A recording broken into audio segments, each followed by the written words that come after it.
Fala Conexos e Conexas, sejam todos muito bem-vindos a mais um episódio do nosso Conexão Viagem. Aqui nesse videocast a gente sempre conecta dois assuntos pelo menos, viagem e gastronomia, viagem e arte, viagem e esportes. Quem define o nosso segundo assunto é sempre o nosso convidado ou a nossa convidada, que eu apresento já já. Antes, cumprimentar o meu parceiro de jornada, Rodrigo Possato. Fala aí, Possato. Olá, tudo bem? Prazer estar aqui de novo com você para mais um episódio do Conexão Viagem. Lembrando que o nosso podcast está nas principais plataformas de distribuição do Brasil, nosso canal no YouTube, Conexão Viagem. Segue lá, se inscreve toda quinta às 18, um episódio novo. E hoje a gente vai falar uma das coisas que a gente mais gosta de fazer, voar. Voar, porque hoje a gente vai falar de viagem e aviação. É só aviação? Não, não é. É também aviação. Mas já eu conto o porquê. Antes, agradecer e registrar aqui os nossos patrocinadores. Sem eles, esse videocast não seria possível. Localiza, para você chegar lá. Travelers Confidence, a maior casa de câmbio do Brasil, com mais de 120 lojas espalhadas por aí para você ter a moeda que você precisa para sua viagem internacional. E também hotéis.com, encontre seu lugar perfeito. Tecnologia é Enkel, parceria além da nuvem. E também oferecimento da NW Turismo, agência que realiza seu sonho de viagem de um jeito todinho personalizado. Então acesse lá o Instagram, @NW Turismo. Vamos lá, por que eu falei aviação, mas não é aviação apenas, tem muito assunto, tem muita história boa para contar, para conversar e para ouvir do Gianfranco Panda Betting. Ele é publisher da revista Flap Internacional e consultor em aviação. Ele manja demais. Ele é um dos caras, um dos brasileiros que mais manjam desse assunto. E eu falei Gianfranco Panda Betting porque eu conhecia como Gianfranco Betting, mas é o Panda Betting, gente. Obrigada pela presença. É uma honra te receber aqui. Oh, Sheila, muito obrigado. Possato também. Vamos decolar. Vamos falar de duas coisas que a gente ama. Ai, que delícia. Vamos falar sobre como nasceu essa tua paixão pela aviação? Nasceu no berço, assim, não tem explicação. As 3 primeiras palavras foram Varig, Varig, Varig. Pergunta para o finado Jobir Betting, ele se estivesse aqui confirmaria. Muito bom. Passou um avião, eu falei Varig, Varig, Varig. Então sou louco por aviação desde que eu nasci. Eu comecei a trabalhar profissionalmente com aviação com 9 anos de idade, que é uma outra história. Eu casei no aeroporto de Congonhas. Eu fotografo aviões, tenho 900 mil fotos de aviões. Eu viajo para fotografar avião, para ver avião subir e descer, e como eu sou muito ligado em aviação, aí a viagem acaba acontecendo porque o avião te leva para algum lugar. Isso, né? Naturalmente você viaja. Então eu acabei indo para mais de 120 países, fiz mais de quase 2.700 voos, são mais de 10 mil horas voando em 220 companhias, e eu tenho o objetivo de voar quixotesco, não vou chegar lá, mas o objetivo está marcado de conhecer todos os países do mundo, voar no máximo de companhias aéreas possíveis e tipos de aviões. Então agora eu peguei 2 amigos que são loucos como eu, a gente foi para a China voar nos aviões chineses, não é nas companhias chinesas. A gente foi para a China para voar nos aviões feitos na China, né? E voamos, né? Então, que é uma coisa assim, e em 4 dias a gente fez 14 voos. Em aviões chineses. 3 em aviões chineses. Não, 6 em aviões chineses. O resto foi em companhias chinesas, mas dentro da China. Então fui para um lugar chamado Yantai, que eu não sabia nem onde ficava no mapa. Bom, no segundo dia a gente já não sabia mais para onde estava indo. Eu posso imaginar, né? Porque todas as cidades chamam Xing Ling, Fung Chung, Xing... Então era... Já não sabe, nem precisa mais saber a diferença, né? Não, juro, começou a dar problema que assim, um olhava para o outro e falava, para onde que a gente está indo mesmo? Né? Porque a gente estava indo para voar em companhias diferentes, em modelos diferentes e experimentando.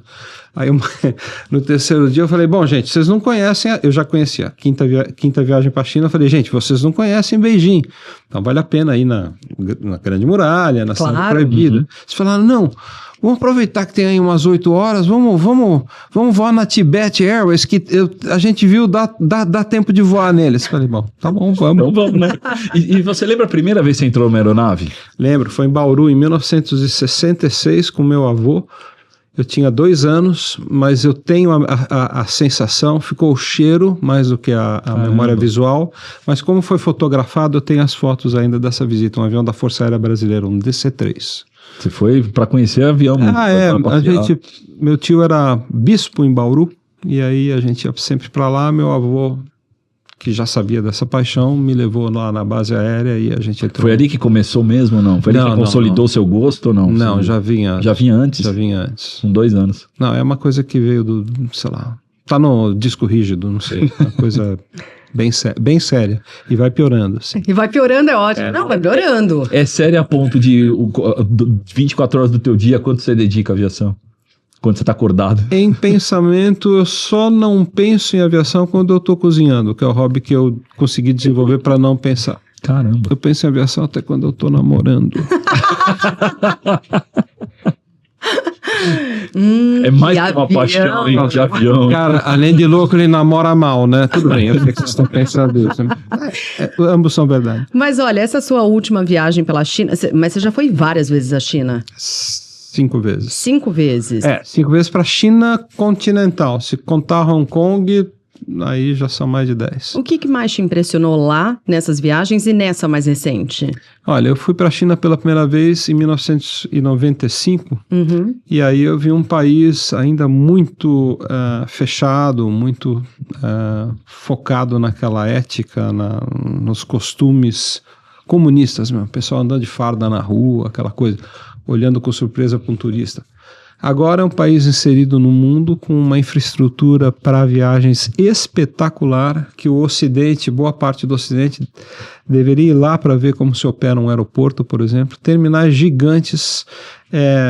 Eu cheguei atrasado em Shanghai na primeira noite, liguei para os amigos e falei, pessoal, não vai dar tempo de ir jantar com vocês. Eles falaram, não, Panda, tem um trem magnético aí no aeroporto, pega aí, em 8 minutos você está no centro. Eu falei, tá bom. Saí lá tava descendo, indo a caminho do hotel, peguei um trem magnético, foi a 320 por hora até o centro de Shanghai em 8 minutos. Uau! Então, assim, eles estão 50 anos na nossa frente do ponto de vista de infraestrutura, mas a qualidade de serviço também. Então não tem fila no raio-x, não tem fila no processamento de aeroporto. Tudo funciona, 50 máquinas de raio-x, as 50 abertas. Porque aqui você tem 12 máquinas no aeroporto de Guarulhos, 3 abertas. Então você faz fila do mesmo jeito, né? Você vai para Nova York, tem 19 posições de raio-x, 3 abertas. Então, assim, a gente podia aprender um pouquinho sobre isso, né? É uma coisa que me dá muita bronca. Assim, qualquer aeroporto do mundo, você chega no Ocidente, você chega hoje, 20 posições de revista, tem 4 funcionando. Para que balcão de imigração, né? 28 balcões de imigração, 2 guichês abertos. E aquela fila enorme, né? Não, lá não, tem 28 com 28 pessoas recebendo e processando, não tem fila. Para quem fez 14 voos em 4 dias, você é ouro sobre azul, né? Sopa no mel, porque você vai... Rapidinho, né? Não perde tempo, né? Por quê? Porque eles sabem que se você ficando mais tempo no aeroporto, você consome mais, né? Você fica mais tempo disponível para comer, para consumir, para ir no free shop, etc. Claro. Um cara preso 2 horas numa fila não está consumindo. Nada. Então... E até evita ele voar também, que ele sabe que ele vai ficar 3 horas. Assim, é um saco de experiência. Ele fala, cara, eu não vou viajar, não. Vou fazer uma reunião online. E aí, com toda essa sua paixão, é inevitável perguntar, né? Por que não pilotar um avião? Né? Os óculos. Como é que foi isso para você? Eu queria ser piloto comercial de aviões. Eu sou louco pela indústria de transporte aéreo. Eu adoro aviões, mas a minha loucura é a indústria de transporte aéreo. Companhia aérea, mala extraviada. Aeroporto. Eu casei em Congonhas, né, gente? Então, pera lá. Como foi isso aí? Como é que é casar em Congonhas? Cara, eu nunca tinha visto isso. Minha mulher é judia, eu sou um católico não praticante, a gente não podia casar nem na sinagoga nem na igreja. Ela falou, vamos casar num lugar diferente, vamos. Se a gente casar em Congonhas? Eu falei, bom, eu topo, só tem um problema, nunca vão acreditar que a ideia foi sua, né?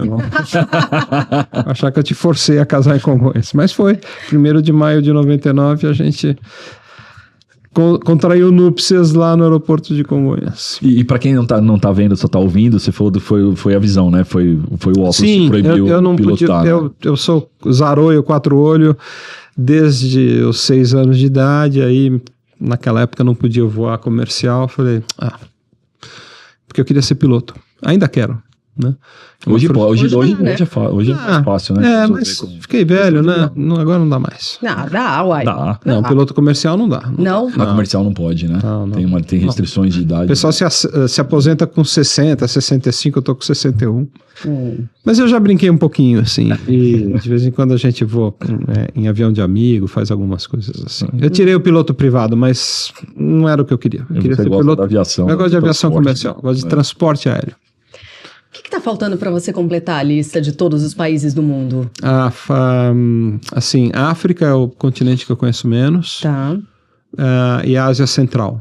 Né? A Ásia Central também é Eu fui agora para o meu primeiro país na Ásia Central, Tajiquistão, mas faltam... Os outros estão. Uzbequistão, Afeganistão, Quirguistão, todos esses eu não conheço e me incomoda. Eu acordo, tô escovando os dentes e falo, puta, cara, você não foi pro Quirguistão, meu. Eu sou louco perturbado. Mas todos os continentes, sim. Antártica, inclusive. Antártica foi agora. E aí, como foi essa experiência? Foi muito espetacular. Foi uma das melhores coisas que eu fiz na vida. Por quê? Porque é como ir para a Lua, assim, 12, 20 abaixo de zero, a gente pousou 11 da noite, aí o sol estava a um palmo do horizonte, num lugar espetacular. Eu fui convidado pelo dono da companhia aérea, eu pousei na cabine com ele pilotando. Uau! Tá tudo isso em vídeo, assim, e eu fiquei 4 horas na Antártica e voltei. Eu fui com o avião e voltei com o avião. Que companhia aérea que era, você lembra, não? É uma empresa portuguesa chamada Highfly, o dono dela é um comandante que é um dos melhores pilotos do mundo. Uau. E que foi escolhido também por isso, assim. E ele, um Airbus 340, um avião de 300 lugares e tal. E é um avião que, uma vez por semana, leva e traz os turistas que ficam em 3 bases que uma empresa chamada White Desert construiu. Você tem pacotes de $110 mil, $90 mil ou $16 mil, que era o que eu ganhei, não que eu paguei, mas eu ganhei. Só que você fica só 4 horas. 4 horas. Mas foram as 4 horas mais incríveis da minha vida, assim. Pouso na neve? Sim, você pousa numa pista de gelo azul. Ela tem só 1.700 metros de espessura, a camada de gelo. Então você pode colocar um super petroleiro em cima que o gelo não vai quebrar. É de uma densidade igual, comparável com o câmbio. Mas eu ia ter certeza que esse avião não ia parar nessa pista. Não, mas tem um coeficiente... Assim, antes de cada pouso, eles passam uma máquina que cria ranhuras, faz um mínimo de coeficiente de atrito, é mensurado, a temperatura não pode subir acima de 5 graus, porque aí começa a derreter, aí não dá mais o atrito. E estava com um dos melhores pilotos do mundo. Não é qualquer piloto que faz o pouso desse. Então, é uma operação especial, né? A pista tem 3 mil metros, mas se acontecer alguma coisa não tem nada em volta, porque é uma mesa de gelo, né? Quilômetros e quilômetros de comprimento. Caramba. É uma coisa muito inesquecível. E o que se faz lá? Desceu do avião, aí o que você A gente desceu, a gente fez um pouquinho de trekking, a gente entrou dentro de uma caverna, desceu lá no meio do gelo, um buraco no gelo, e foi descendo lá, uma caverna de gelo azul, aquelas coisas de 15 milhões de anos, o gelo é azul turquesa, assim, da cor do céu. Aí a gente desceu a parede de uma estrutura lá que deu num lago, né? E no meio de tudo, quando já está todo mundo começando a congelar, teve um piquenique com bife bourguignon e champanhe. Nós tinha que tomar rápido o champanhe, porque senão ele congelava. Gente! Foi espetacular. E aí, na volta, quando já eram 2h30 da manhã no horário da Cidade do Cabo, que é da onde a gente tinha saído, que eu vou à Cidade do Cabo, esse ponto, né? Muitas horas de voo? 5h30. 5h30? 5h30 até esse ponto, essa pista no gelo, e aí 5h30 para voltar. Aí eu cheguei na Cidade do Cabo, ele olhou para mim, ele é português, né, Carlos Mirpuri, e falou, ô Panda, qual o plano? Eu falei, não, vou ficar uns dias aqui pela África, vou voar nos aviões. Falei, não, porque eu estou a voar, vou retornar a Lisboa, se quiser uma boleia, o senhor vai agora para Lisboa, eu precisava ir para Lisboa, vem comigo. Já meteu na boleia e foi? Só peguei a mala, nem no aeroporto eu entrei, saí de um avião, entrei no outro e 10h30 Lisboa. E aí no começo você falou que não virou piloto, mas você virou um apaixonado por aviação e muitas fotos de aviões, né? Sim, mais de 900 mil. Como é que nasceu essa prática e essa sua paixão por frustração, porque eu sempre gostei de desenhar, né? Eu sou um adulto, eu sou um velho nerd. Eu continuo nerd, mas eu acho que eu sou inventor do termo, assim. Eu sou nerd há 60 anos. Então era 4 olhos, tímido, inseguro, né? E ao invés de jogar bola, porque eu não era muito bom em futebol, eu ficava desenhando. E aí, de tanto desenhar, você acaba desenhando direitinho. E aí desenhava aviões. E eu tinha um avô que era um homem renascentista, falava 9 idiomas, tremendo filatelista. E ele foi despertando para mim uma coisa que é importante, que agora chega no nosso ponto. Ele foi me mostrando o tamanho do mundo. Então ele fez uma coleção de selos para mim de aviões. Cada página era num país. Então eu fui aprendendo um pouquinho de geografia através da coleção de selos que ele fazia para mim. Então ele falava, chegou selo novo, chegou um selo do Catar. Falava, Catar? Onde é, vovô? Vem cá. Abria, né, o mapa e falava, Catar é aqui. Por exemplo, eu nunca esqueço, ele tinha uma página de um lugar chamado Al-Quwain. E eu achava aquilo super interessante, né? E aí eu falava, onde é Al-Quwain? Ele falava, é pertinho do Catar, é um emirado árabe. O que é um emirado, vovô? E aí, e qual a bandeira? Aí ele mostrava a bandeira. Aí eu falava, agora desenha um avião do Al-Quwain. Eu inventava uma pintura, mas nas cores da bandeira. Então foi dando isso. E aí eu fui fazer uma palestra num emirado árabe, em Ras Al Khaimah, que é pertinho de Dubai, pertinho de Al-Quwain. Estou na estrada voltando para Dubai, quando tem uma placa lá, Al-Quwain. Eu falei, para agora. Isso dá pra gente dar uma desviadinha? O cara falou, sim. Falei, não, vamos lá para Al-Quwain. Ele falou, não tem nada lá. Falei, não, mas deixa só dar uma pisadinha lá. Tem minha história ali, né? Então aí cheguei, ele falou, puxa, Al-Quwain é o tamanho de um quarteirão. Eu falei, mesmo assim, aí cheguei realmente, né? É um bairro quase, mas é um emirado. Ele falou, cara, por que você quis ir para Al-Quwain? Eu falei, porque esse é um lugar que eu ouço falar desde os 7 anos de idade. Então... Tem um valor sentimental aí, né? Então, aí foi juntando, né? A paixão por bandeira, né? Que é uma ciência chamada vexilologia, né? Que um americano normatizou, né? Que é mais do que heráldica, né? É estudar bandeiras mesmo, né?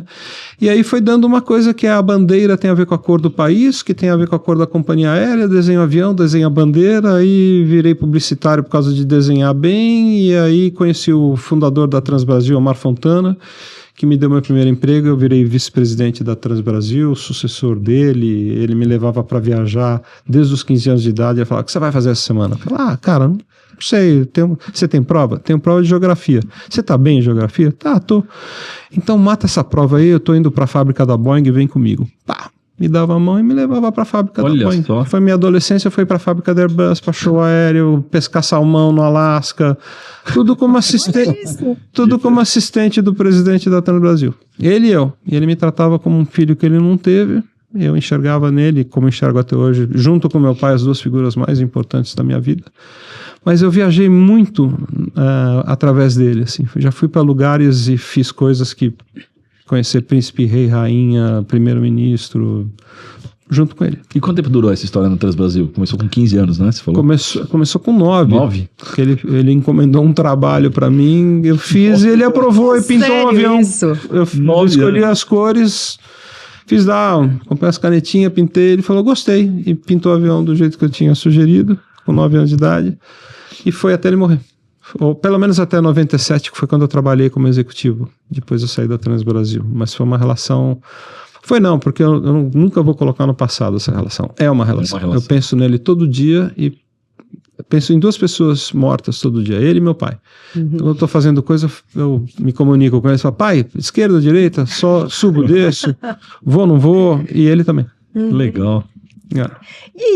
Bom, mas aí você falou assim, do desenho, da pintura, da geografia, dos selos, dos mapas e tal, para ir para fotografia efetivamente dos aviões e tal, como é que foi essa... E você hoje viaja também para isso? Viajo também para fotografar. Para fotografar. Estou contratado por empresas e clientes como fotógrafo. Para isso. A Embraer me chamou para fotografar os aviões da Embraer. Que legal. Companhias aéreas no mundo inteiro me chamam. Pedem minhas fotos, compram minhas fotos, publicam minhas fotos. E eu também comecei a desenhar identidades, desenhar imagens de companhias aéreas. Então eu desenhei da Azul, que eu sou o primeiro funcionário da companhia. Então eu desenhei o nome, marca, logo, uniforme. Eu faço isso, fiz isso para uma companhia aérea americana chamada Breeze, que eu também sou fundador. E então, assim, uma mão vai lavando a outra, assim. Mas eu tenho uma formação não, eu aprendi a trabalhar como publicitário, eu sou arquiteto, né? Nada a ver. Você é arquiteto? Gente! Eu ia falar que você era publicitário. Mas eu trabalhei como publicitário, trabalho como publicitário, né? Hoje eu publico a FLAP, a revista de aviação, mas é tudo meio misturado, né? Então hoje eu sou consultor, então empresas me chamam para ajudar em marketing, comunicação, branding, gestão de crise, que eu fazia também, né? Enfim. E você vai sozinho, tira foto, você tem uma equipe, como é que Não, funciona? tem de tudo. Tem Tem de tudo. Tem malucos que vão comigo. Tem uma turma de uns 10 doidos que em todos os continentes. Então por exemplo, semana que vem 2 amigos ingleses que vão ficar em casa. E aí a gente sai fotografando. Pá! Né? E os caras vão ficar em casa. Quando eu vou para a Inglaterra, eu fico na casa deles. Aí para a Alemanha, Austrália, Singapura. São uns 20 amigos há 30 anos. Então a gente se encontra 3, 4, 5 vezes, né? Eles ligam e falam, Panda, semana que vem estão 4 em Los Angeles, topa aí? Eu falei, cara, tudo bem. Vamos. África do Sul, vai ficar todo mundo na casa do Rob, ele vai fazer aquele churrasco lá de Ema. Oba, vamos comer churrasco de Ema. Já que você falou da Azul, como é que foi esse processo, né, de criação da Azul? Qual foi o maior desafio? Vários, né? Mas foi uma loucura, assim, a mesma coisa. O David veio pro Brasil, perguntou para um conhecido em comum, falou, preciso encontrar um cara que manja de aviação aí para me ajudar com marca, comunicação, marketing. Falou, peraí, tem um cara aí, um Panda. Aí marcou, tocou a campainha, entrou o David, eu falei, gente do céu. Ele tá entrando na minha casa. E aí ele falou, você tem 45 minutos para vender seu peixe. 5 horas depois ele chegou para mim e falou, Panda, é o seguinte, eu nunca vi um cara tão doente por essa indústria como você. Quer ser meu diretor de marketing? Demorou, então amanhã nós vamos para a Embraer. Foi assim, eu larguei o meu emprego, a minha profissão, tinha uma empresa com clientes, larguei no dia seguinte e virei o primeiro colaborador da Azul. Assim, foi uma loucura. E qual foi o maior desafio de levantar a Azul, né? Levantar uma companhia aérea hoje, que é uma das 3 do Brasil, ela é mais brasileira, mas não é fácil, né? Quando a Azul começou, ela tinha que lutar contra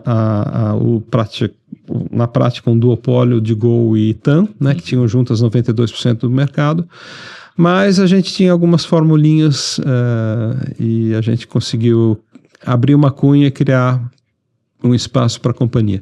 Na verdade, é o que eu sempre digo, né? Se você entra no mercado, é possível entrar em qualquer mercado, desde que você tenha um plano inteligente, montanhas de capital, né? Porque você tem que ter muito dinheiro em cima da mesa, não é pouco. A Azul foi a empresa mais capitalizada do mundo ao começar, 220 milhões de dólares, então pode ter uma grande ideia. Se não tiver um caporte, não adianta. Se não tiver o cacau, não comece. E aí ela tinha um plano muito consistente e a gente investiu em fazer um transporte aéreo de qualidade, superior ao que existia no país na época, e as pessoas compraram essas novas ideias. Vamos falar das suas viagens a lazer? Vamos. Porque acho que é delicinha também a gente falar isso. Como é que você costuma planejar, identificar o destino? Como é que é esse processo para você? Olha, quando eu conheci minha mulher, né, a gente casou com 35 anos, e aí a gente fez um combinado, né? Minha mulher nasceu em Israel, foi concebida em Chipre, cresceu no Uruguai, mudou-se para o Brasil e hoje mora nos Estados Unidos. Gente! Então ela já é a ONU. Ela só podia estar casada com você. Podia ter sozinha já é a festa das nações ali. Então, assim, são 2 almas que amam viajar e que se encontraram. Por que eu estou dizendo isso? Assim, porque isso é importante, né? A gente tomou uma decisão quando se conheceu, que é o seguinte, foi assim, vamos ficar rico ou vamos viver como rico? Porque não dá para fazer as 2 coisas. E aí ela falou, vamos viver como rico. Vamos viajar. E vamos sentar a borduna, assim, vamos pisar no acelerador. E toda a grana que eu e ela ganhamos, ou toda não, mas uma boa parte da grana que a gente ganhou, a gente viveu. Então a gente levou os filhos para 5 continentes antes deles fazerem 10 anos. A gente a gente viajou demais, a gente saiu viajando, conhecendo, etc, etc. A gente não se arrepende, não tem um puto no banco, tá? Mas tem alegria no coração. Mas então. Tem tudo, tem experiência. Mas tem uma quantidade de memórias, sabe? Uma quantidade de memórias com os filhos. Sim. Porque assim, vai uma crítica ao velho Jomir, né? Ele trabalhou demais. Ele deixou patrimônio, deixou herança, mas não deixou tantas memórias quanto eu acho que ele poderia ter deixado. Eu fiz poucas viagens com meu pai. Estava sempre trabalhando. Estava sempre lá na Band, fazendo Jornal da Band, Jornal da Noite, Canal Livre, comentar no rádio. E doeu um pouquinho, né? Porque a vida é muito, muito tênue, né? Ela é escorregadia, ela passa assim, né? A vida é um sopro. A vida é um sopro. É isso aí. Então, por ser um sopro, né? A gente tem que fazer o máximo possível. E aí minha mulher pensa do mesmo jeito, então a gente pôs o pé na estrada. E põe ainda.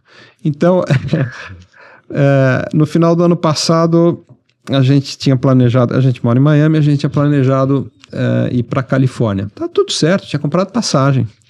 Aí, depois do Thanksgiving, do Dia de Ação de Graças lá, na terça-feira, depois da sexta-feira, né, de Ação de Graças, na terça-feira tem um negócio chamado Travel Tuesday, que eles fazem uma mega liquidação. Sim. Chegou no Brasil agora nos últimos 2 anos, tem aqui também. E aí, ela ficou esperta, me ligou, estava trabalhando aqui no Brasil, ela estava lá, falou, amor, encontrei uma passagem para Tóquio e de volta $400, que é o nosso país preferido, né? Falei, fecha. Nem pensa. Mas a gente já está com a viagem para Califórnia. Fecha. Vamos. $400 de volta? Fecha. Ficamos 21 dias no Japão. Voltamos dia 31 de dezembro. Então, assim, né? E não é no Japão, em Tóquio, né? Porque o Japão é o meu país preferido. Eu já fui mais de 20 vezes para o Japão. E pretendo ir mais 20 vezes ou mais, se puder.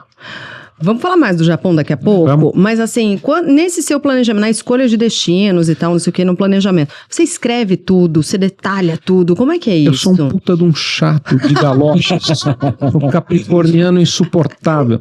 Eu tenho diários da minha primeira viagem internacional. Meu pai chegou com 2 caderninhos e falou, faça um diário de viagem, vocês não vão se arrepender. Primeira vez que eu subi num avião foi com 15 anos de idade, no dia 12 de dezembro de 1979, a gente fez Campinas, Galeão, Dakar, Frankfurt, Munique. E fizemos 6 países da Europa em 25 dias. Essa foi a primeira viagem da minha vida. Eu e meu irmão Mauro Betting, aquele outro psicopata. Ele trouxe o caderninho aqui pra gente. Ele trouxe o diário aqui, a gente viu, filmou. Ele tem um, eu tenho outro. O Mauro, ele é pesado, né? Ele deve ser um problema de tóxico, substâncias estupefacientes, eu não sei o que ele usa, porque ele anotava a placa do táxi. Ele mostrou pra gente, ele mostrou a placa do táxi. É o modelo do carro. Não é normal, né? No Fiat, não subimos no Fiat, placa AJC. Não tem, lá na casa do meu pai e da minha mãe não saiu um normal. É tudo perfeito. Eu ia falar isso, tá falando do Mauro, mas assim, é bem normalzinho mesmo querer viajar com mais de 220 companhias aéreas pelo mundo. É bem normalzinho, dar 7 voltas ao redor do mundo. É, normalzinho. Mas ele não anota a placa do táxi. Não, isso também não. Eu anoto o prefixo do avião, mas enfim. Bom, mas enfim, aí esses diários serviram como excelentes guias para as próximas viagens. Olha só. Qual é o restaurante? É esse aqui. Onde é que entra? Entra por aqui. Como é que sai? Sai por ali. Então, isso começou a ajudar. E uma cabeça metódica perturbada como a minha, capricorniana, né? Em tempos pré-digitais, eram os guias Fodor, né? Os mapas. Impressos ali. Planejamento. E como eu trabalho com a parte visual, eu fui criando os meus guias de viagem. Então eu comecei a editorar e eu ia pondo fotos dos lugares que eu iria, cópia das reservas, cópia dos localizadores, o mapa de assentos dos aviões que eu ia ver e onde eu ia sentar. Mauro Betting, você perdeu. Enfim, e fui criando uns cadernos assim, e depois eu mandava encadernar. Que legal. E eu tenho todos eles. Então você fala assim, como foi o caderno da sua viagem para Nova Zelândia em 1997? Espera aí, foi assim. Então a hora que eu decolei, a companhia, o que eu jantei, né? Quando eu cheguei em Auckland, como é que estava o tempo, né? Aí fui ver um puta de um show, tá lá o bilhete do show. Tem um pestape, assim, no caderno eu vou colando, assim, o ingresso do zoológico tá lá, né?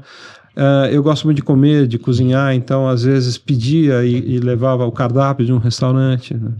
Eu já fiz viagem para comer também, hoje não dá, mas na época fazia viagem para comer, então eu trazia os cardápios. Então, tudo isso era super planejado, era transformado em pequenas edições, em livros e diários de viagem. E aí, quando a gente entra na era digital, isso vai sendo facilitado, Claro. você vai editorando, né? E aí já não é mais impresso, está tudo dentro do celular. Digital, né? Né? Mas, tendo dito isso, eu também sou partidário das viagens na Galega, né? Que eu acho que é uma outra vibe e que é muito legal. Uma viagem inesquecível que eu fiz, foram 6.500 quilômetros de carro na Alemanha, só na Alemanha, em 27 dias, com uma namorada que falava alemão, e a gente não tinha um puto de um hotel reservado. Não tinha nada reservado. A gente tinha uma passagem de ida e volta para Frankfurt, um carro alugado, pouco dinheiro no bolso, e a gente falou, nós só vamos ficar em Zimmerfrei, naqueles quartos que famílias alugam. Foi uma das melhores viagens da vida, e não teve nada de programado. Zero planejamento. Lá em 1988, Sim. faz tempo. Né? Mas assim, olha um vinhedo lindo, tem um castelo lá em cima, vamos subir, mas já tá tarde. Não, mas a gente sobe lá. Aí não tinha como descer, fechava o castelo com a gente dentro do castelo. Enfim, teve um monte de coisa, mas é um sabor diferente.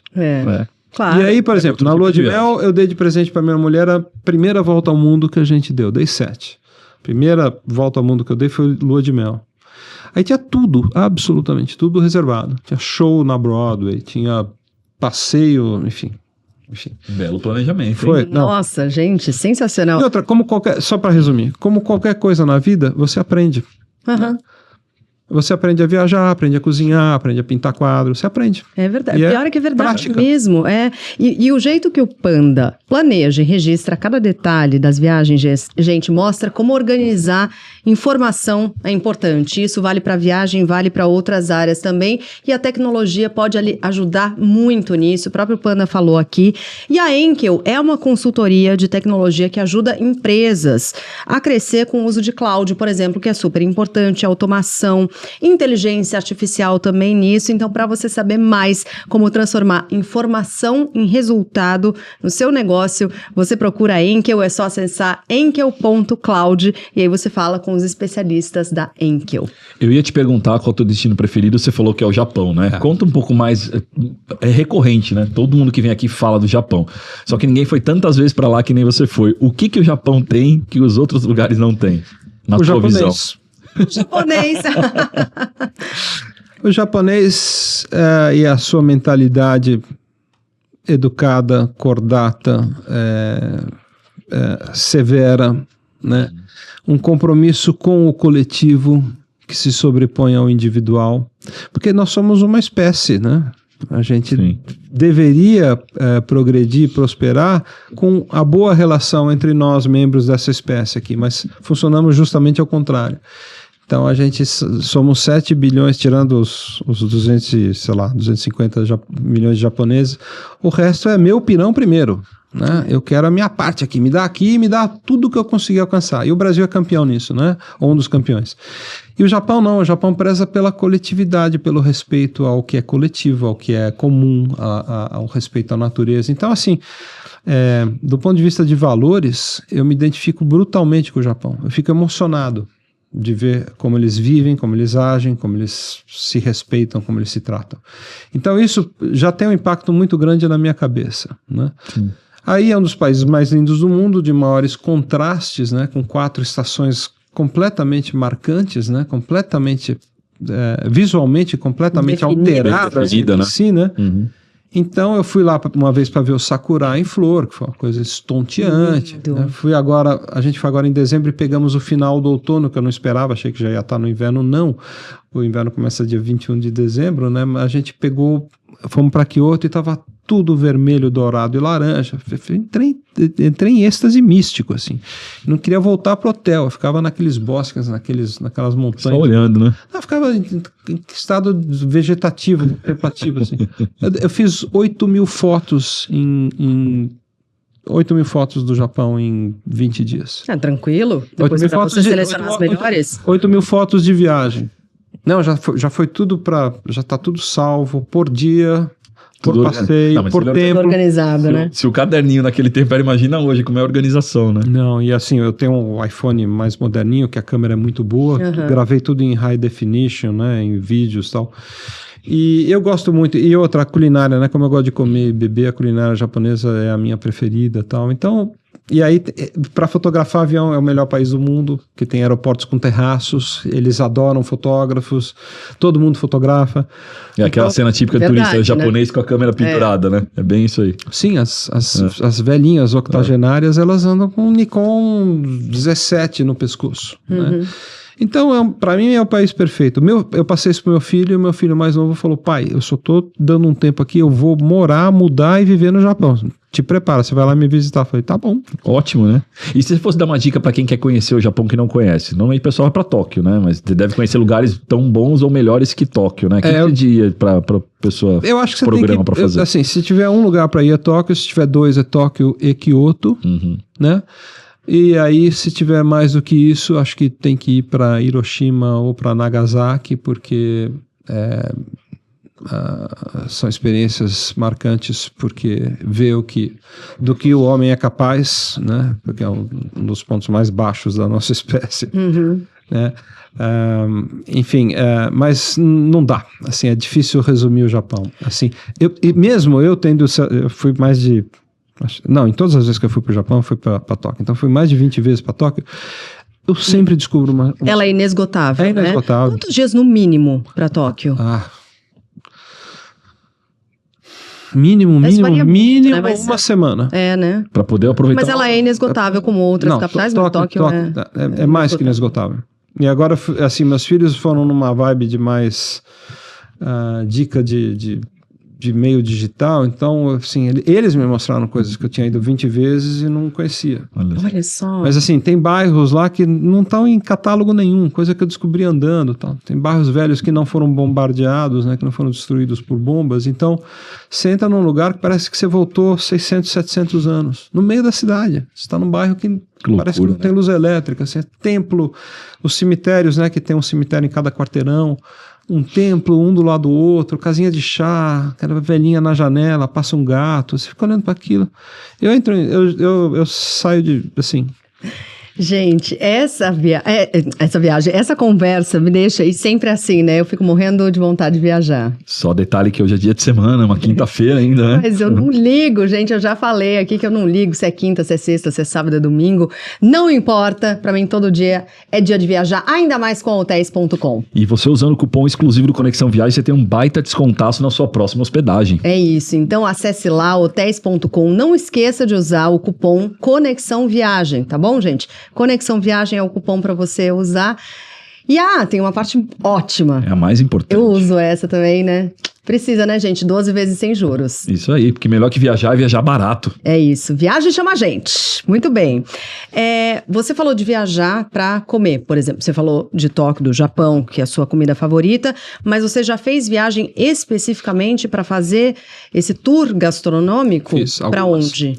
Fui para Itália, eu fui para França, eu fui para Nova York, foram as principais que eu fiz, assim. E aí, como foram Nova essas York é bom experiências? demais, né? Foram Itália, gente, para comer na Itália é sacanagem, né? Foram maravilhosas, mas assim, você tem que ir acompanhado de alguém que gosta de comer e beber, né?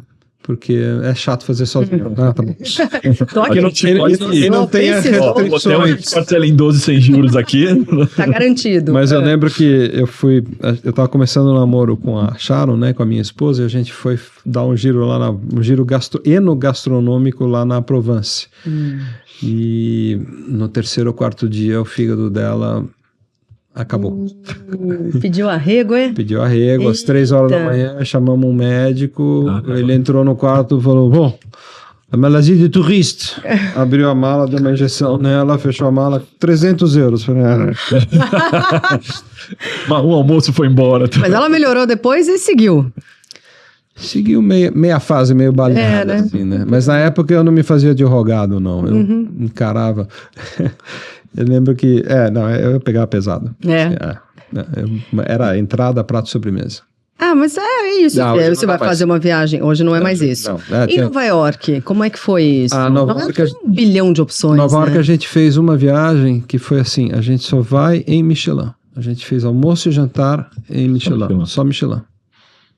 Eram outros tempos, a gente não tinha filhos, eu e ela ganhávamos muito bem e tal. O dólar não estava 1 para 6, né? Era uma outra realidade. Hoje é possível fazer isso. Hoje, para mim, a realidade é completamente impossível. Né? Para mim, é impossível, né? Lembro que naquela época, assim, o jantar mais caro que a gente fez foi um jantar de $350 no Daniel. A gente hoje mora em Miami, né? se eu for no restaurante da esquina, hoje, em 2 pessoas, se você pedir uma garrafa de vinho média, já dá $350. Tá muito diferente. caro comer. Muito caro comer. Bom que você aproveitou e conseguiu fazer, né? Não, eu fiz. E trouxe os cardápios, né? É. E Ah, anotei. você trouxe? Muita Você coisa, sabe né? tudo que você comeu, então. Você tem anotado tudo que Tem você comeu na anotado. viagem. Então, fui jantar lá no restaurante tal, então ou trago o cardápio ou pelo menos anoto. O que foi imperdível dessa passagem por Nova York? Você lembra? De algum desses? O Daniel foi espetacular e teve um outro... O Daniel foi espetacular, foi a melhor refeição. Foi a última noite, foi a melhor refeição. Fechou com chave de ouro. Mas depois disso, assim, eu resolvi e hoje eu tô numa outra vibe. Hoje eu prefiro, e é o que eu faço, hoje eu vou em lugares populares. É o contrário. Então eu chego em qualquer lugar, chego pro motorista de táxi ou de Uber e falo, cara, onde você levaria a sua família para jantar hoje? Eu levava no restaurante do Francisco. Não é muito sofisticado, mas a comida é boa. Então Olha. me dá o endereço aí. E aí eu vou lá e normalmente não é sofisticado, mas eu nunca me preocupei com isso, né? Eu sempre fui pela comida, não pelo Pela decor, comida boa, né? né? Assim, tudo bem, é legal jantar num restaurante Michelin, mas hoje não faz muito a minha praia, não. E não é porque eu não tenho mais dinheiro para fazer isso, é porque eu acho que tem uma coisa mais legal numa culinária mais verdadeira. Aquela Esse coisa negócio mais de ficar, autêntica, né? folha de namorado com infusão de chá, com assim, raspas de casca de crocodilo da Albânia. Cara, me dá um bife. É que eu tenho um amigo que ele é muito engraçado. Eu não posso falar, é muito grosseiro. Não, pode. criança pode aqui. Pode nesse Pode, Ele pode. fala assim, eu gosto de comida que faz bosta. A frase dele, tá? Tá, então assim, não tá, então assim, não me venha com essas comidinhas de decorador, com essas coisinhas de, tem uma infusão, infusão é uma puta que te pariu. Não, desculpa, espuma de namorado, espuma uma puta que te pariu, desculpa, o francês, assim, não, cara, traz aí um bife, faz uma pasta. Faz uma sustância, né? Um negócio bom, né? Que passa fome, né? Que contribua para o bolo fecal. Digamos assim. A gente tava conversando fora do ar e você, das suas voltas ao mundo aí, nas 7 que você deu, em uma delas acho que você fez o voo mais curto e mais longo, na mesma. Foi. Né? Como é que foi isso aí? Qual que é o voo mais curto e qual que é o voo mais longo? O voo mais curto, tá aqui. O voo mais curto é num arquipélago no norte da Escócia, né, que une 2 pequenas ilhas chamadas Westray e Papa Westray. E ficam nas ilhas Orkney. E o tempo de voo é 98 segundos. No meu dia foi 98, pode ser 96, 95. O voo é pouco mais de 2.000 metros. Cara, por que tem um voo de 2.000 metros? Boa, eu ia fazer essa pergunta. Porque a massa de água que separa as 2 ilhas muitas vezes não é navegável, porque fica muito inclemente, agitada. Então, a companhia criou esse voo. É um aviãozinho que pum, e volta, né, para a capital lá desse arquipélago. E como era uma volta ao mundo, eu falei, se eu estou indo fazer o voo mais curto, eu também vou fazer o mais longo. E aí eu fiz o Singapura-Nova York, que por enquanto, e vai deixar de ser, a partir do ano que vem, o voo mais longo do mundo, né? Quantas horas? No dia que eu fiz, deu um pouquinho menos de 17, mas pode dar 18,5, depende de uma série de fatores da rota, de vento, enfim. Vai deixar de ser, ano que vem vai vir outro... Ano que vem do 2026, Ano que vem a Qantas vai inaugurar o Sydney-Londres e o Sydney-Nova York, que vão ser os 2 voos mais longos do mundo. Quantas horas? 22. 20. Uau. 21, Dia que 22. Sydney é longe de qualquer de tudo, né? ponto do universo. Qualquer voo que sai de lá vai mais longe, é mais longo. Sydney não tá na esquina. É impressionante. Teve algum lugar para onde você foi e para onde você não voltaria? Não, eu gosto tanto de viajar. Eu tinha um pouco de birra da China. Essa última viagem agora de março acabou com isso. Eu voltaria para a China amanhã. Mas não, eu fui para lugares meio sem graça. Assim, tem partes dos Estados Unidos que são muito tediosas, assim, né? Eu falo isso porque eu moro lá, então às vezes eu viajo a trabalho para lugares que eu falo, cara, socorro, né? Acho que as pessoas batem o carro para ter alguma coisa para fazer, alguém para conversar, assim, fazer uma amizade ali na batida, né? Não, mas não tem problema, vamos tomar um chopp. Porque cara, criar um fato tudo novo. Pronto, tudo resolvido, a grama cortada, então Assim, não acontece nada, né? Eu mais ou menos moro num lugar assim que eu não curto muito, não. Eu moro numa espécie de um bairro dormitório lá perto de Miami. Eu nasci em São Paulo, cara. Eu gosto de viaduto, de óleo diesel, buzina. Eu gosto disso. Tô indo agora ver meu time jogar lá no Allianz Parque, tem que atravessar a cidade agora com chuva. Não, é disso que eu gosto. Gente, a gente falou de tantos lugares aqui pelo mundo, e aí eu quero convidar aqui todos vocês a conhecerem a conta global da Travelex Confidence. Com ela dá para carregar até 6 moedas estrangeiras, pagar as despesas no exterior com segurança, com comodidade, com tranquilidade. É bom, vale a pena para você ficar mais tranquilo. Tá disponível no dólar americano, no dólar australiano, no dólar canadense, libra, euro, iene, e o cartão virtual ele é bandeira Visa, e Visa é aceito no mundo todo, então facilita também. Para abrir a conta é muito simples, não tem taxa ali de manutenção, não tem taxa de abertura, você baixa o aplicativo Confidence Câmbio, clica no botão Conta Global, e aí pronto, o IOF para carregar é de só 1,1%, então é muita economia para você, é comodidade, como eu falei, então vem para Travelex Confidence, o maior grupo de câmbio do Brasil. E aí a gente falando um pouco de aviação no Brasil, né? Como é que você está enxergando o futuro da aviação aqui no Brasil, né? Você que é uma lenda viva aí da aviação no Brasil, o que você enxerga da situação hoje que está o Brasil em relação ao resto do mundo? O que você acha que vai acontecer daqui para frente?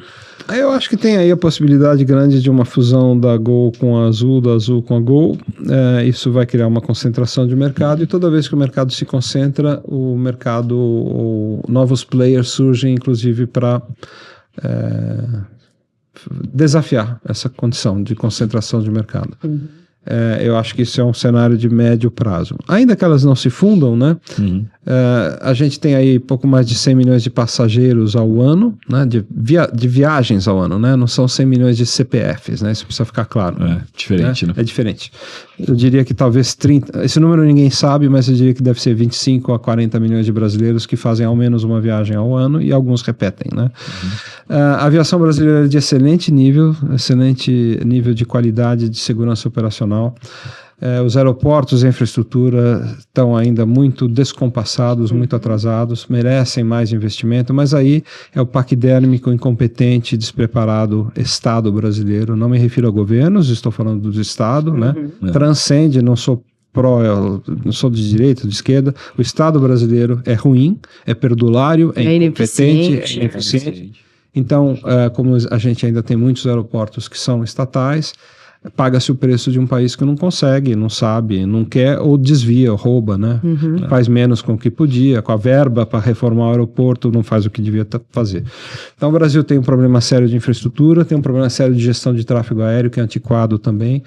Os aviões passam mais tempo voando do que deveriam, então isso se traduz em ineficiência, né? Porque um voo do Rio para São Paulo, Santos Dumont para Congonhas, podia durar 30 minutos e dura 50. Esses 20 minutos a mais se transformam em custo, em ineficiência, em poluição, né? Em um ativo que custa 200 milhões de dólares, que podia fazer 8 voos por dia, só consegue fazer 5 porque perde tempo, voa devagar num espaço mal gerido, espaço aéreo mal gerido. Então os desafios são gigantescos, as companhias aéreas brasileiras ainda temem e conseguem ter lucros modestos, a despeito de tantas dificuldades, mas é uma aviação de classe mundial, né? As pessoas... E o brasileiro é barraqueiro, né? Uma aviação que é 2% da aviação mundial, que é brasileira, é responsável por 92% da judicialização. Então é uma vergonha essa indústria. Essa indústria pode vir a acabar com a aviação no Brasil, não estou exagerando. Sim. Né? Porque está criada uma indústria assim, meu voo atrasou 3 horas, vou processar a companhia. Minha mala veio com risco, vou processar a companhia. Choveu, vou processar a companhia. Fechou o aeroporto, pediu uma reunião, processa a companhia. E o único país no mundo em que a companhia se responsabiliza por fechamento climatológico é o Brasil. Aqui. Então essa jabuticaba... Que é um absurdo, né? Claro. É um absurdo. Né? Essas jabuticabas, né, que são típicas do Brasil, né, essas invencionices, essas coisas todas que a gente se envergonha fora do Brasil, o desrespeito, né, às leis internacionais, aos tratados assinados, né, pelo Brasil, signatário dos tratados internacionais da aviação, são elementos que complicam muito a saúde financeira das empresas aéreas no Brasil. Aí o cara tá assim e fala, e o Pandinha tá recebendo uma grana da Gol, da Azul e da Latam para falar bem de companhia. Fala, não, cara, assim, voe para 120 países em 220 companhias aéreas e venha discutir comigo. Tem que ter parâmetro de comparação. Eu tenho parâmetro de comparação. Né? Eu vou em tudo, eu vou em mais de 170 tipos de aviões, em todas as classes possíveis. Vou ir no Concorde, vou ir numa porcaria de um avião chinês que tem 50 anos de uso, estava grudado com fita, com barbante para conseguir voar. Então, tem que ter argumento para poder. Tem que ter argumento, cara. Né? O brasileiro é barraqueiro, mal saiu do Brasil, vai quebrar isso aqui. Então, eu estava no aeroporto de Nova York há uns anos atrás, caiu uma nevasca, fechou a cidade por 5 dias. A gente depois, no 6º dia, a gente conseguiu ir para o aeroporto, às 8 da manhã, que falaram que o nosso voo ia sair às 10 da manhã, saiu às 2 da manhã. Ficamos o dia inteiro no aeroporto. Ninguém quebrou balcão, ninguém processou ninguém. Cara, é contingência. Aqui começa a briga no check-in, quando demora o check-in. Você sabe que as companhias aéreas tinham aqueles displays de acrílico, substituíram todos de papel, porque tinha funcionário de balcão sendo agredido, cortado, machucado com display de acrílico. Os caras arrancam o computador. Então, assim, é um país em que os consumidores, nós somos uma sociedade, uma democracia jovem. E como qualquer coisa que é jovem, a gente pensa que sabe mais do que sabe. Né? A gente se acha... Né? Não, vou acabar com essa companhia aérea, vou acabar com esse plano de saúde. Não é assim. Mas companhia aérea nenhuma vem ao mundo para fraudar cliente, para atrasar voo, para perder conexão, enfim. Mas, enfim, vivemos num país bastante peculiar. Isso afeta o número de turismo do Brasil, que podia ser muito maior do que é, e não vem turista para cá. Não, e o custo do Brasil encarece a passagem e isso tira o Brasil do mapa internacional de turismo. Pois é. Não é porque a Tailândia... por que é mais barato voar na Tailândia? Porque os custos na Tailândia são menores. Muito bem, vamos... Ainda não. Ainda não. Toda vez que você chega no destino, você tem que se transportar. Verdade. E aí a gente tem uma dica muito importante que é a Localiza. Alugar um carro com quem mais entende no Brasil é super fácil e rápido. Com a Localiza, você encontra o mundo ideal do compacto SUV numa frota nova e bem perto de você. Para ganhar ainda mais tempo, quando você chega no lugar, você aluga Fast Retirada Digital. Você retira o carro pelo celular em 5 minutos. Conte com a Localiza para explorar o Brasil, Norte a Sul, México e América Latina. Localiza descomplica o aluguel e cuida de cada detalhe para que a sua próxima viagem seja inesquecível. E aí, quando eu falei vamos, era porque a gente iria pro bate e volta, né? Vamos. De perguntas. E aí, sabe o que eu lembrei? Que a gente não falou da Coreia do Norte. A Coreia do Norte. E você já foi pra Coreia do Norte e a gente não vai sair deste estúdio sem entender a Coreia do Norte. Sem saber como é que o senhor vai parar na Coreia do Norte, em que ano foi, como é que foi essa experiência, que é uma experiência antropológica, né? Como é que foi isso? Mais do que turismo, é uma experiência de cunho social, antropológico. Eu trabalhava com um amigo que já tinha ido para a Coreia do Norte e falou, adoraria voltar. E meu pai tinha morrido um ano antes, eu estava bem chateado ainda, e ele percebeu e ele falou, cara, vamos dar uma chacoalhada aí, vamos para a Coreia do Norte, 2013. Tá. E eu falei, Coreia do Norte? Ele é americano, né? Ele era um colega lá na Azul. Falei, você é americano indo para a Coreia do Norte? Ele falou, cara, é o máximo, vamos para lá. Vamos. E falei, tá bom, né? Achei que ele tinha tomado umas e tal. 2 dias depois ele falou, ó, você me deve $2.000 que eu já comprei o pacote. E o pacote era de uma empresa inglesa, ligada ao governo da Coreia do Norte e que vendia pacotes para entusiastas por aviação. Então a gente foi para a Coreia do Norte para voar nos aviões da Companhia Aérea da Coreia do Norte. O objetivo era voar em aviões diferentes soviéticos antigos que não voavam em mais lugar nenhum do mundo. Só lá dentro. Só lá dentro. Então esse foi o objetivo primário da viagem. A gente voou em todos esses aviões soviéticos dos anos 50, 60, foi espetacular, foi em setembro, não tinha uma nuvem no céu. E nesse tempo todo a gente chegou, já entregou o passaporte na chegada no país e foi pegar na saída, 9 dias depois. Não havia internet, não havia comunicação com o mundo exterior, não havia telefone, não havia jornal, rádio, nada. O que havia era os nossos guias turísticos, que eram oficiais de segurança que, te vigiando, né? Que não nos deixavam sair do hotel, que controlavam tudo que a gente via, fotografava, comia, andava, enxergava. Então foi uma visita guiada, mas isso é normal naquele regime, né? É normal naquele país. Ainda assim, um povo lindo, um país espetacular do ponto de vista geográfico, muito bonito. A gente subiu num vulcão, tinha um lago lá em cima, dormimos num hotel no meio de uma floresta. A única coisa que a gente realmente assim, foi dura que a gente passou fome, que a comida era praticamente intragável. Eu como de tudo, mas Era difícil. foi barra pesada. Mas a comida é diferente ou a comida é ruim Não, mesmo? é pouca, ruim, assim, não havia nunca opção, era aquilo que era servido, então restaurantes são muito poucos, eram para turistas, e você chegava lá, os caras te serviam um prato de pele de galinha ensopada, com E aquilo. pimenta, e era aquilo lá, sopa de cachorro, enfim, né, e foi indo nessa base. E, por sorte, na hora que a gente saiu de Beijing, que foi o último destino antes de chegar a Pyongyang, meu chefe, colega de trabalho, né, ele comprou uma garrafa de uísque e um saco de pistache. Ó. Então a gente fazia uma mão de pistache toda noite, que era o que a gente jantava, porque a gente tentava comer, mas não dava. Mas tirando isso, né, e paciência, é uma viagem inesquecível, assim, uma coisa incrível ver como a que ponto chega a espécie humana quando ela é desprovida de liberdade. Né? E desprovida, ela quando a gente não tem referência, a gente aceita tudo. Né? Não tem parâmetro, né? Não tem parâmetro. Então, assim, quando a gente vê aqueles vídeos das pessoas se atirando, tendo crises histéricas quando passam os líderes políticos deles, não é encenação. Eles ficam histéricos mesmo porque eles são doutrinados a acreditar que aquilo é uma figura, é um semideus. Então, como se Jesus Cristo entrasse aqui no estúdio, a gente ia ficar também chocado, né? E é assim. Mas olha, eu voltaria para lá. Eu ia te perguntar isso, você voltaria? Muito. Assim, foi inesquecível. A parte aeronáutica foi um espetáculo. Não é um lugar onde eu moraria, mas é uma experiência que me fez ter certeza que nada é mais precioso do que a liberdade. Mais que o pão. O pão você levaria também, né? Porque você não ia mais bobear dessa vez, né? Eu ia levar levar um cheeseburger egg, provavelmente. ou vários. Vamos para o nosso bate-volta, e aí são perguntas rápidas, respostas rápidas, nem sempre a gente consegue, mas vamos tentar. A melhor foto de avião que você já fez? Foi no aeroporto de Viracopos, em 84, um jumbo da Lufthansa. Eu estava dentro da pista, num local proibido, eu entrei para fazer a foto e saí correndo. Eu invadi o aeroporto. Você invadiu o aeroporto. Invadi o aeroporto. Meu Deus. Não recomendo. Teve Muito agora, obrigada por isso. Cara, agora sim. Não, hoje é impossível. Uhum. Hoje é completamente impossível. Mas eu tinha 18 anos de idade, e é a minha foto preferida. Que legal.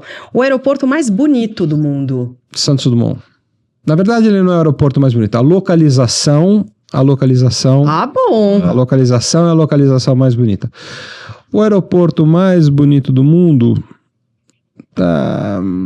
é difícil porque hoje tem vários projetos modernos, vários terminais novos que estão sendo lançados. Eu acho que talvez seja o aeroporto de Daxing, em Beijing. Que é um aeroporto novo. Uhum.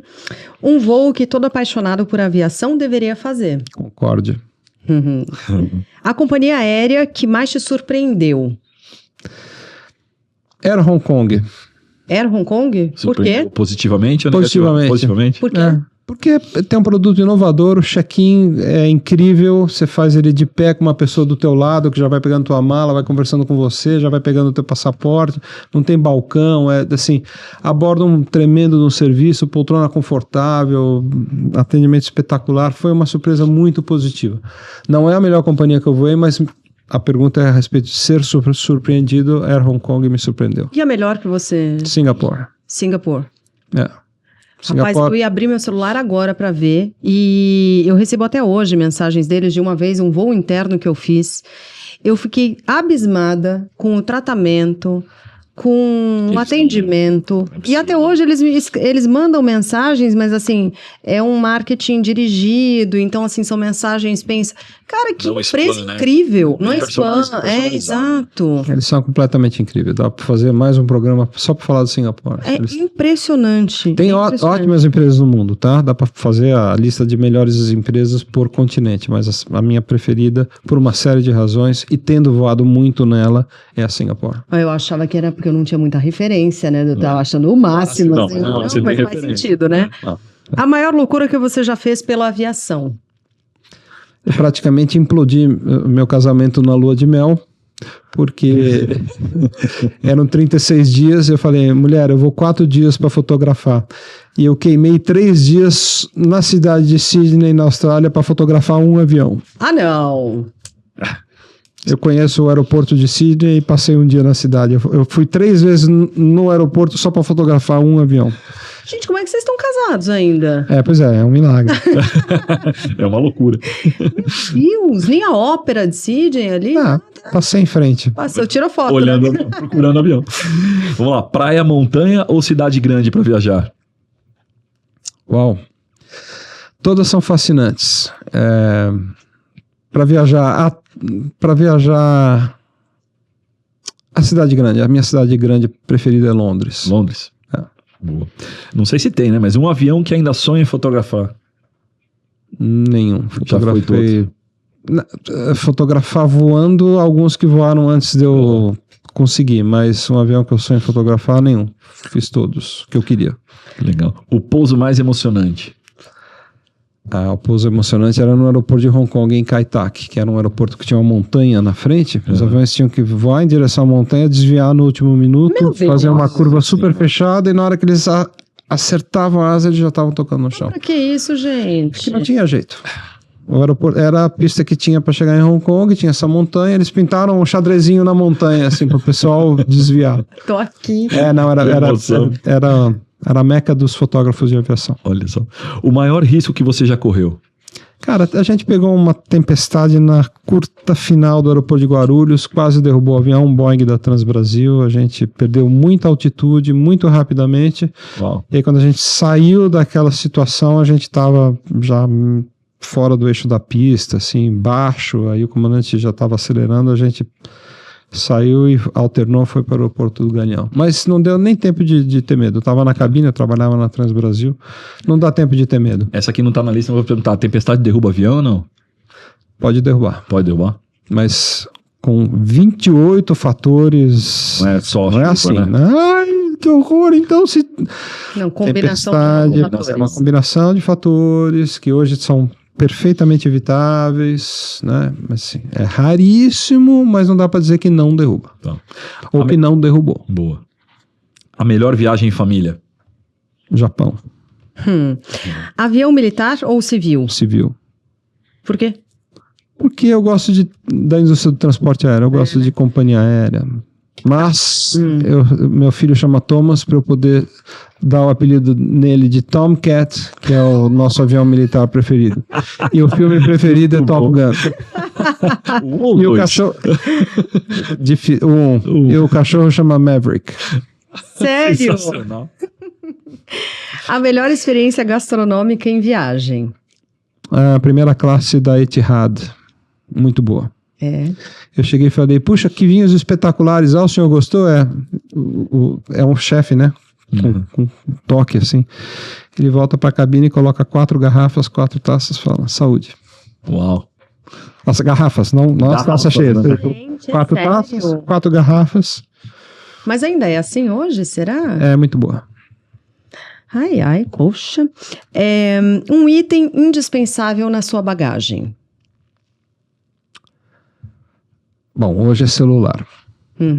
Tem que ter, porque no celular você tem a câmera, você tem gravador, você tem videocâmera. Não dá para viajar sem celular. Você traz lembranças das viagens? Estou falando de lembranças físicas agora, de mimos, algo que remeta àquele lugar, souvenirs. Eu só viajo com mala de mão. Eu não despacho mala. Eu fico 38... Eu fui para a Antártica com mala de mão. Eu não despacho mala. Eu só despacho mala se for a pedido de alguém, se for assim. Eu não despacho mala. Eu dei 7 voltas ao mundo com mala de mão.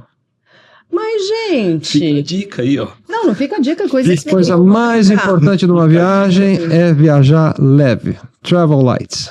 Melhora a sua viagem e permite coisas que, se você tiver uma mala no porão, não consegue. Conexão apertada. O tempo todo, conexão apertada. Cheguei outro dia no Laço, cheguei lá, falei... Tinha um voo às 8 e outro voo às 1h30 da tarde. Cheguei no portão 7h40, falei, posso ir? Tem lugar? Tem. O senhor tem mala? Falei, não, só mala de mão. Tudo bem. Se tivesse mala de mão, não tinha viajado. Então, assim, travel light. Viagem leve. Você posta lookinho em viagem, por acaso? Eu posto. Camisa Lookinho, preta, o calça mesmo. preta, cueca preta, meia preta. Não tem erro, tá tudo certo. E no dia seguinte tá tudo novo. No dia seguinte. Ninguém vai saber. Exatamente. Que demais. Trilha sonora que não pode faltar nas suas viagens. Eu gosto muito de música, é uma paixão violenta, sim, praticamente igual à aviação. Eu sou um músico frustrado, toquei saxofone, então música é um componente fundamental na minha alma. Eu choro muito ouvindo música. Tô no trânsito, entra uma música, eu choro por causa de um acorde, não é por causa da música. Eu falo, começo a chorar. Eu choro com acorde, só pra você ver o nível de loucura. Então, tem que ter música. Mas, hoje em dia, né, com o celular e um bom fone de ouvido, Tá resolvido. O tempo todo.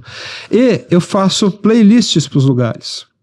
Então, eu gosto de fazer músicas que eu acho que tem a ver com o lugar que eu tô viajando. Não necessariamente músicas Música daquele local. país. Não. Então, por exemplo, não necessariamente, mas, por exemplo, um lugar que eu gosto muito, que eu vou muito, é Los Angeles, porque eu fotografo avião lá e tal. Então, eu tenho uma playlist que é para ouvir em Los Angeles, né? E tem uma coisa que eu sempre faço, que é pegar um conversível em Los Angeles. Então, eu gosto de, à noite, depois que eu fotografei o avião, eu baixo a capota e eu saio sozinho, ou com meu filho, ou com os meus filhos, ouvindo música, aquelas músicas, no conversível, a gente fica dando uma banda devagarzinho pelas ruas e ouvindo música, assim. Isso é vida. Não, por favor, você acha Isso que eu ia é estar no vida. conversível em Los Angeles com um lookinho todo preto, calça preta, meia preta, tênis preto? Não ia, desculpa. Não, aí tinha que merecer um lookinho melhor. Trabalhar com aviação é? Minha vida. Ah, que lindo. E que delícia de papo, você precisa voltar já, porque não dá. É Várias muita versões. história. Demorou. É muita história. Panda Betting, uma delícia de papo. Muito obrigado, obrigada. eu que agradeço. Obrigada pela conversa. Já fica aqui combinado que eu tenho certeza que a gente vai precisar marcar mais. Parte 2, parte mais 2. parte dois, dois, três. três, E vai ter um quatro. monte, gente. Só chamar. Pode ter certeza, uma delícia de papo. Muito Obrigado. obrigada, viu? Gente, agradecendo demais a Marcela Coimbra, que é a jornalista responsável por dirigir esse podcast, por fazer o roteiro, a produção toda. Também agradecendo a Cássia Avela, que cuida da maquiagem, do cabelo, da Josié Alves, que cuida do figurino, do Possato.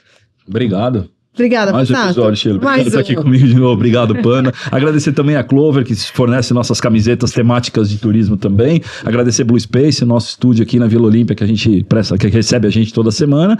E agradecer o Pana, agradecer você. Lembrando que o nosso canal no YouTube, Conexão Viagem, clica lá no sininho, se inscreve toda quinta às 18 horas, um episódio novo. É isso, minha gente. Obrigada pela companhia, obrigada pela audiência. Até o próximo Conexão Viagem. Tchau!